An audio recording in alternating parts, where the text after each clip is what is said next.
ಅಧಿಕಾರಕ್ಕೆ ಬಂದು 3 ವರ್ಷಗಳು ತುಂಬುತ್ತಾ ಇರುವಾಗ ಕಾಂಗ್ರೆಸ್ ಪ್ರಣಾಳಿಕೆಯಲ್ಲಿ ಕೊಟ್ಟಿದ್ದ ಭರವಸೆಯೊಂದನ್ನು ಈಡೇರಿಸಿತು.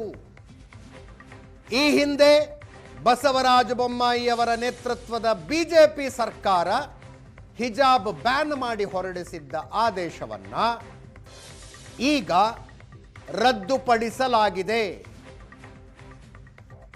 ಒಂದು ಕಡೆ ಪ್ರಣಾಳಿಕೆಯಲ್ಲಿ ಕೊಟ್ಟ ಭರವಸೆಯನ್ನು ಈಡೇರಿಸಿದ್ರು, ಇನ್ನೊಂದು ಕಡೆ ಈಗ ಯಾಕೆ? ಕಾರಣ ದಾವಣಗೆರೆ ದಕ್ಷಿಣ ವಿಧಾನಸಭಾ ಚುನಾವಣೆಯ ಫಲಿತಾಂಶ. 19,000 ವೋಟು ಎಸ್ಡಿಪಿಐ ತೆಗೆದುಕೊಂಡಿದೆ.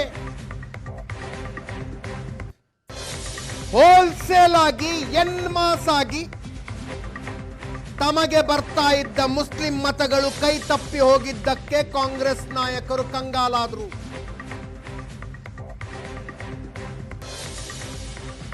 ಅಲ್ಪಸಂಖ್ಯಾತ ಕಲ್ಯಾಣಕ್ಕೆ 600 ಕೋಟಿ ರೂಪಾಯಿ ಅನುದಾನ ಬಿಡುಗಡೆ ಮಾಡುವ ಆದೇಶವೂ ಆಯಿತು. ಈಗ ಈ ಹಿಂದಿನ ಸರ್ಕಾರ ಹೊರಡಿಸಿದ್ದ ಆದೇಶದ ರದ್ದುಪಡಿಸಿದ್ದು ಆಯಿತು.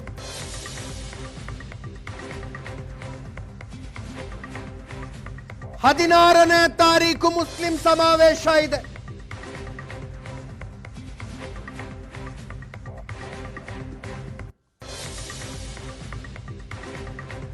ಅದಕ್ಕಿಂತ ಮೊದಲೇ ನಾವು ನಿಮ್ಮ ಪರವಾಗಿದ್ದೀವಿ, ನಿಮಗೆ ಕೊಟ್ಟ ಭರವಸೆಗಳು ನಮಗೆ ನೆನಪಿದಾವೆ ಅಂತ ಹೇಳುವ ರೀತಿಯಲ್ಲಿ ಈ ಆದೇಶ.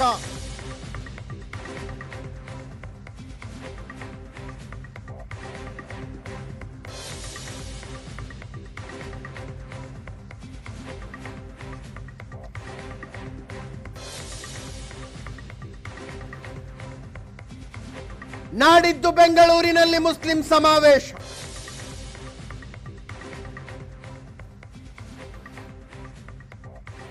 ಕಾಂಗ್ರೆಸ್ ಮುಸ್ಲಿಮರಿಗೆ ಏನು ಮಾಡಿದೆ ಅನ್ನುವುದನ್ನ ಚರ್ಚಿಸುವುದಕ್ಕೆ ಈ ಸಮಾವೇಶ. ಉಲೇಮಾಗಳು, ಮುಸ್ಲಿಂ ಧಾರ್ಮಿಕ ಮುಖಂಡರುಗಳ ಭಾಗಿಯಾಗ್ತಾರೆ. ಯಾವುದೇ ರಾಜಕಾರಣಿಗೆ ಇದರಲ್ಲಿ ಪ್ರವೇಶ ಇಲ್ಲ ಅಂತ, ಯಾವುದೇ ಪಕ್ಷದ ಯಾವುದೇ ರಾಜಕಾರಣಿಗೂ ಈ ಸಮಾವೇಶಕ್ಕೆ ಪ್ರವೇಶ ಇಲ್ಲವಂತೆ.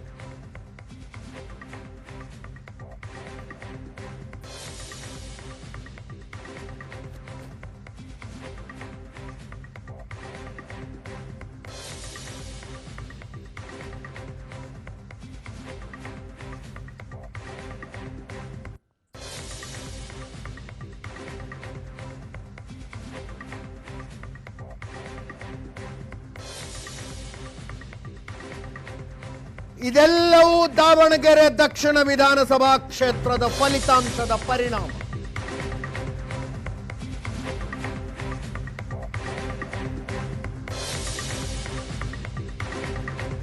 ಮುಸ್ಲಿಂ ಸಂಖ್ಯೆ ಜಾಸ್ತಿ ಇದೆ, ಮುಸ್ಲಿಮರಿಗೆ ಟಿಕೆಟ್ ಕೊಡಬೇಕು ಅನ್ನುವ ಕೂಗೆದ್ದಿತು.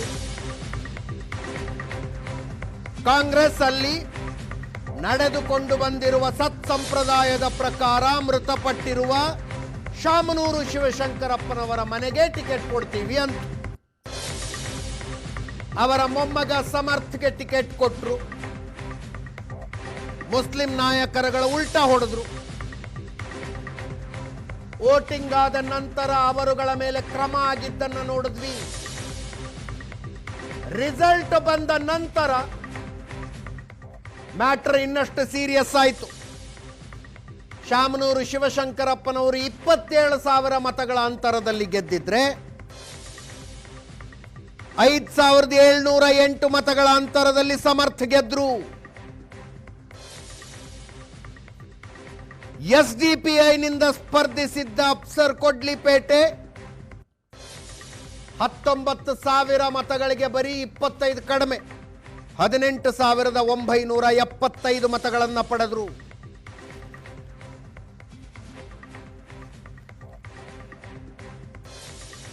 ಮುಸ್ಲಿಂ ಓಲೈಕೆಯ ಅರ್ಜೆನ್ಸಿ ಅರ್ಥ ಆಯಿತು ರಾಜ್ಯ ಸರ್ಕಾರಕ್ಕೆ.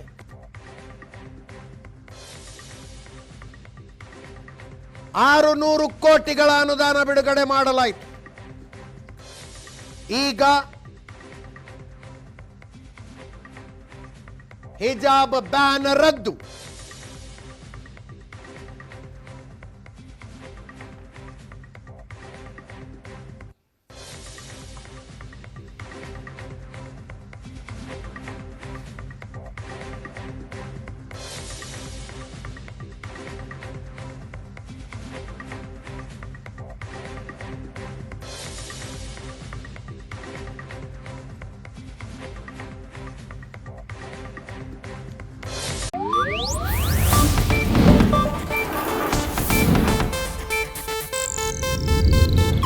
ಇದು ಏಷ್ಯಾನೆಟ್ ನ್ಯೂಸ್ ನೆಟ್ವರ್ಕ್ ಪ್ರಸ್ತುತಿ.